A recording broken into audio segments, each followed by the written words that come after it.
The ALC program was created to be a problem-based learning program.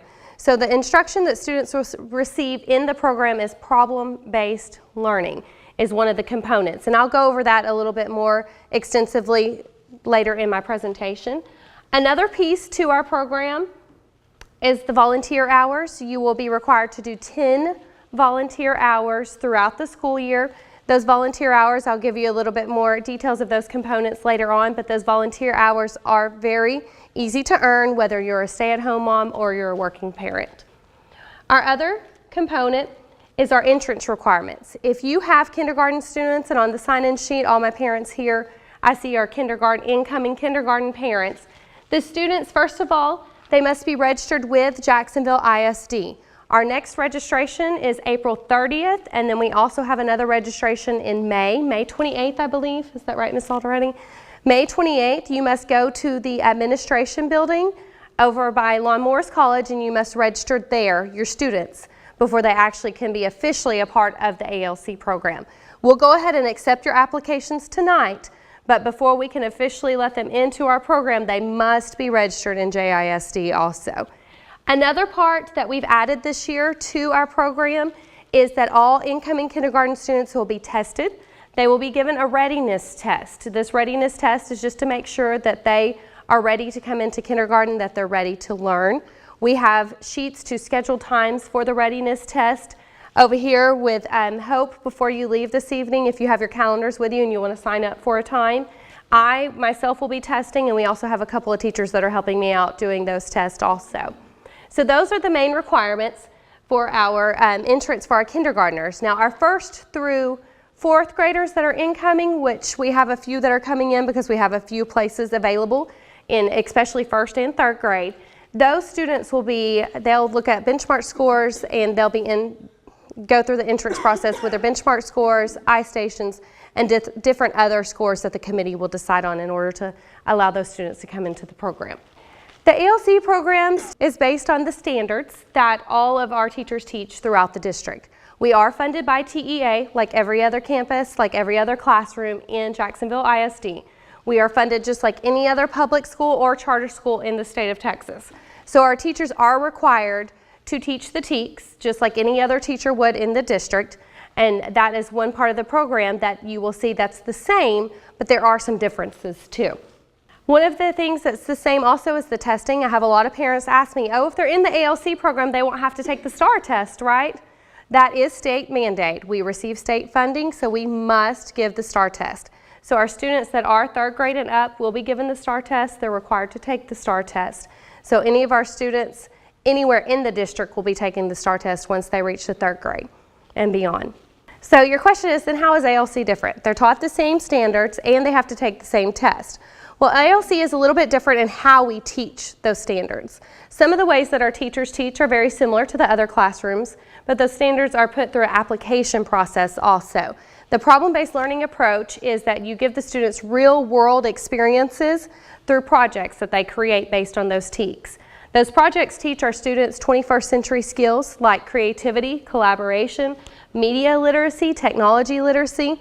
Those are skills that will take them on throughout their careers in college. We also work on the CCRSs, which is the career, college, and readiness skills. Those skills are usually introduced more so at a middle school and high school level, but we begin introducing them in the elementary school so the students become more familiar with them, and that also includes the collaboration, the study skills that they need, the presentation skills that they need to move on throughout their college and career prep. Now also, one thing that our students do is that they have presentations. They present to different audiences throughout the school year. Each 6 weeks, students will participate in a presentation. That presentation might be held during the school day. That presentation might be held after school. And sometimes the presentations are not held on campus, they're held off campus. So as a parent, that is something that you have to think about in the commitment, that every once in a while that the presentations might not be during the school hours. And so we usually try to change it up so all parents have an opportunity to come to at least one of our presentations throughout the school year. A very important piece that we believe in the ALC program is the community involvement piece. This is both for our ALC families, which includes parents and students. The students will participate in community involvement projects throughout the year. For example, the project that our students are working on right now is an art fair, and they're creating pieces of art that will be presented in a couple of weeks to their parents and their families, and the parents can bid on that art in a silent auction. However, the silent auction is not a traditional silent auction, it's with canned goods. And the students are going to donate all of those canned goods to Hope, and they've also taken a tour of the East Texas Food Bank, and they were able to help East Texas Food Bank sort their canned goods and pack the backpacks for the backpack program that some of their friends here benefit in. So that's something, each of our projects we do try to include some sort of community involvement piece too in our projects that we create each 6 weeks. Now our ALC volunteers, so I mentioned earlier about the volunteer piece, the 10 hours. The 10 hours is very important to our teachers, to our campus, and to our students. It's very important to our students to see that their families are involved in their education, that they are very valued, that their education's valued, and their teachers are valued who are educating the students. So our volunteers, we couldn't make the program happen without our volunteers. They are a crucial piece. Our volunteers can do different things throughout the school year. It might be something that is PTO related. PTO asks a lot of times for volunteers. It might be going into a teacher's classroom and helping a teacher label their AR books, cut out lamination at home. It might be a Saturday project too that we offer for the parents.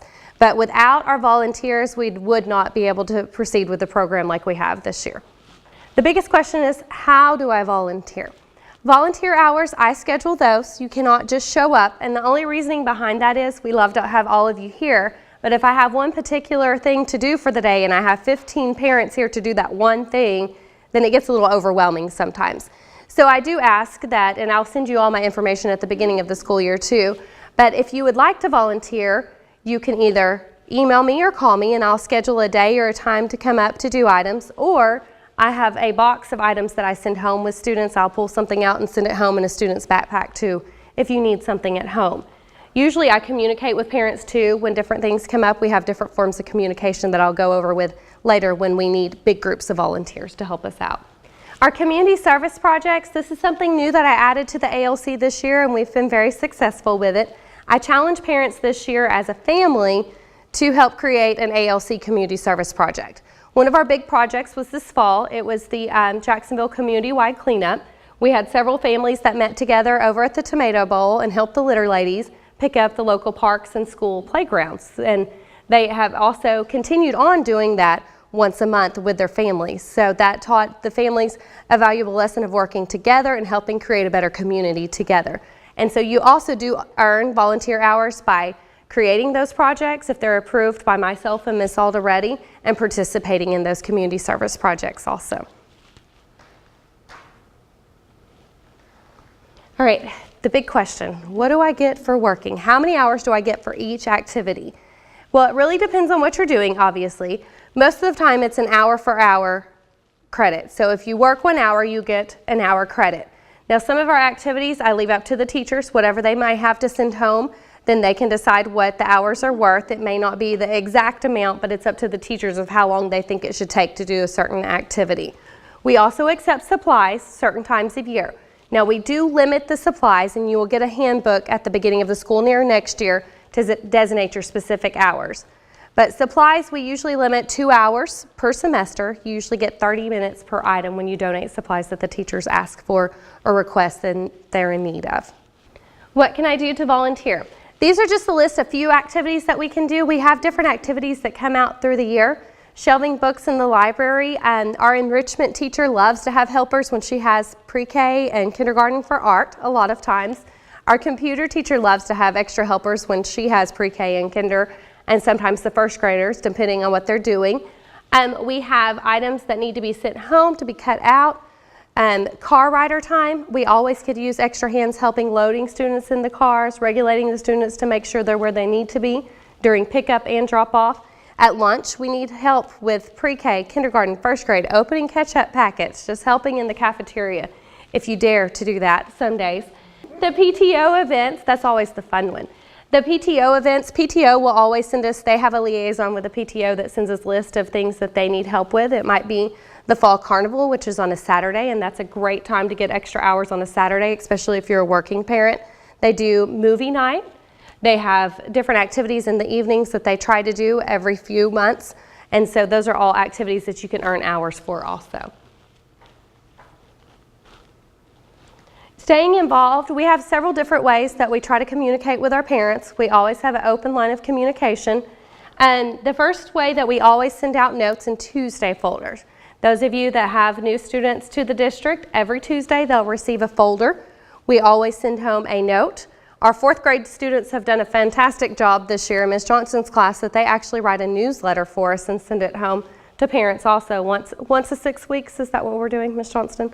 So once a 6 weeks, they have an ALC newsletter. Hopefully we'll get to keep that up next year too, because I know the parents have enjoyed that.